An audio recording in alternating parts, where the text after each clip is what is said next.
pressure is pressing. Pressure is a very powerful force. Without it, there's no movement. And those who hate pressure make very little movement in life. So when you see a person who is stuck in one place, this person has refused pressure. Because if you're going to move, there has to be pressure. Pressure enables us to be people of excellence, people who break barriers, people who do wonderful things for God. And we're going to start from Proverbs chapter 27 and verse number 7. Proverbs chapter 27, verse number 7. And it says, a satisfied soul loathes the honeycomb, but to a hungry soul, every bitter thing is sweet. A satisfied soul loathes or hates the honeycomb, but to a hungry soul, every bitter thing is sweet. The honeycomb is naturally sweet. It is the core of honey, and so it is naturally sweet, sweeter actually more than the honey itself. Bitterness is not sweet, and many of you can think of bitter things you have eaten or tasted in your life. Sometimes it could be a fruit that you thought was going to be sweet, and it wasn't sweet. It could be an unripe fruit, an unripe pineapple, an unripe mango, an unripe lemon. Lemon itself is not sweet, but if it's unripe, it's worse. But contrast that with a honeycomb. A honeycomb is sweet, it's something you should love, and a bitter thing should be something you should hate. But the passage here says that to the soul that is satisfied, the honeycomb is hated. It should love the honeycomb, but it doesn't love it. Honeycomb is hated. And to the soul that is hungry, the thing that is bitter becomes sweet to it. It's like being offered to choose between a sweet ripe pineapple and an unripe pineapple, and our natural instinct will be to go for the sweet pineapple and not the unripe bitter pineapple. But the passage says the opposite happens based on whether you are a satisfied soul or a hungry person. So I will just summarize the proverb with two sentences. One is that self-satisfaction makes us see what is easy as hard. When a person is satisfied or self-satisfied, they hate the sweet thing. They hate the easy thing. They hate things that are good for them because of self-satisfaction. But when a person is hungry, they see what is hard as easy. They eat what is bitter and consider it sweet. So it just means that the state of a person's appetite would make them determine what is sweet and what is bitter, what they will embrace and what they will reject, what they want to do and what they would not want to do. When a person is hungry for something, even when it is hard and it is difficult, they are able to do it almost as if it is very easy. In the book of Genesis chapter 29, the story is told about Jacob when he's going to marry, and most of you are familiar with the story. He's told to work for 7 years for his wife, and he thinks the wife is Rachel, and he works for 7 years, and instead of Rachel, he gets Leah.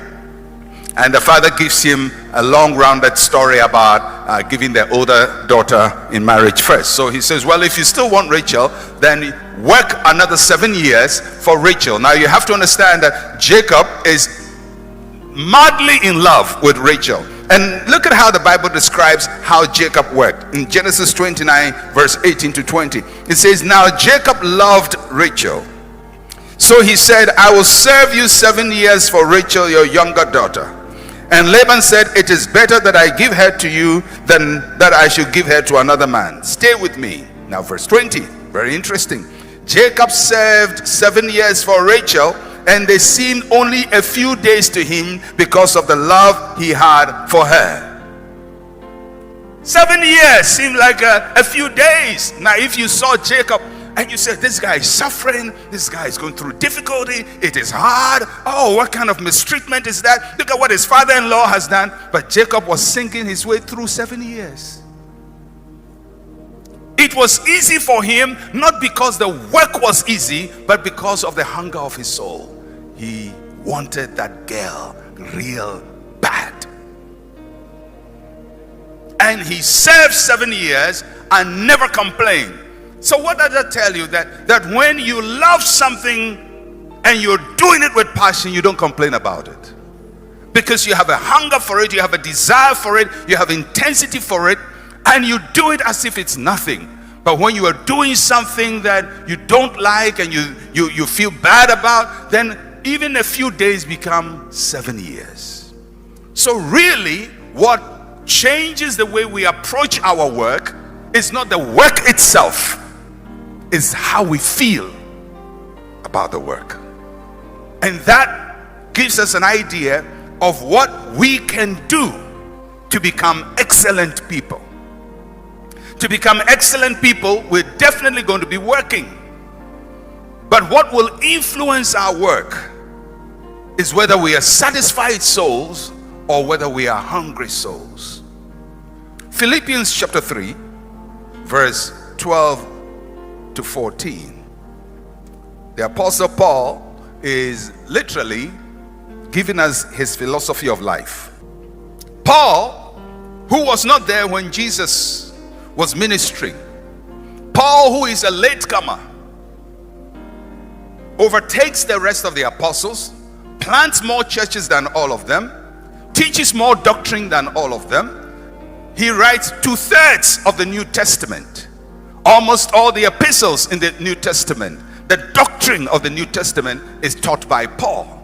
How come a man who is a latecomer manages to become such an influential leader? Why was he not intimidated by the people he came to meet? Peter, James, John, Bartholomew, all these guys with very fanciful names. How come he's able to bypass all of them and become such a great influence? And Paul is telling us his philosophy, his life philosophy, how he saw life, how he viewed life. In Philippians chapter 3, verse 12 to 14. And this is what Paul says: not that I have already attained or am already perfected, but I press on, that I may lay hold of that for which Christ Jesus also laid hold of me. Brethren, I do not count myself to have apprehended, but one thing I do, forgetting those things which are behind and reaching forward to those things that are ahead, I press toward the goal for the prize of the upward call of God in Christ Jesus. Twice in this passage, the Apostle Paul uses the word press. Everybody say press. In verse 12, he says, I press on. In verse 14, he says, I press toward. Everybody say press. It's a very interesting word. It is out of the word press that we get our word pressure. Pressure is pressing. In both instances, in the lemma of the Greek, the word used is deoko. Deoko. And it means to press, to pursue, and interestingly, to persecute. To press, to pursue, to persecute. So when Paul says, I press on, he's saying almost, I persecute myself. The word used there means to suffer hardship under intense pressure. So when Paul says, I press on, he's not talking about something easy that he does. He's literally saying, I suffer hardship under intense pressure in order to move forward. I suffer hardship under intense pressure in order to move forward. Paul's life was driven by pressure. In other words, Paul is saying, I persecute myself in order to move on. Pressure is a very powerful force. Without it, there's no movement. And those who hate pressure make very little movement in life. Because pressure moves us out of inertia. I wasn't a particularly good science student. I didn't like science. The science subjects I liked was biology because it was easy to understand. The one I hated most was chemistry because it was just a confusing concept of things that change here, and you borrow one atom there and add it to another atom and one molecule here. I said, why are they borrowing all these things? What's happening? But biology was easy, to understand how the body functions. Physics was not too bad because there was a practical aspect of it. And with all my lack of knowledge of science, I remember Newton's first law of motion. How many of you remember Newton's first law of motion? We had to memorize it almost by heart. And basically, it says that in a state of inertia, an object is going to remain in the same place or continue or remain in the same pace of velocity unless force is exerted on it. Is that not so? Yeah. Clap for me. This is a pure art student trying to think in science. So basically, what Newton's law of motion, now you know that motion has to do with movement. Newton is saying that in a state of inertia, in a state of nothing happening, a thing will remain where it is. Or if it is moving, it will move at the same pace. In Fanti, we say, wah. He will move at the same pace. Unless pressure or force is applied. So when you see a person who is stuck in one place, or person moving wah, you know that this person has refused pressure. Because if you're going to move, there has to be pressure. Everybody say pressure. Paul says, that is how I move. I press on. In the ancient world, the first concept of a press was the wine press. The wine press was what was used to produce wine. And what did the wine press do? The wine press would take grapes and they had a system that continued to apply pressure. And what the wine press would do is that it would squeeze and squeeze and squeeze and squeeze the grapes until water came out of it. They apply the same for the olive press to create olive oil. They squeeze the fruit. In fact, it was the same mechanism that was later used by Gutenberg to make the printing press. That's why it was called the press, because it was pressing letters on paper. Press. Pressure. So, for you to move, my friend, you and I, we need pressure. If you hate pressure, you will be in one place, or your movement will be one.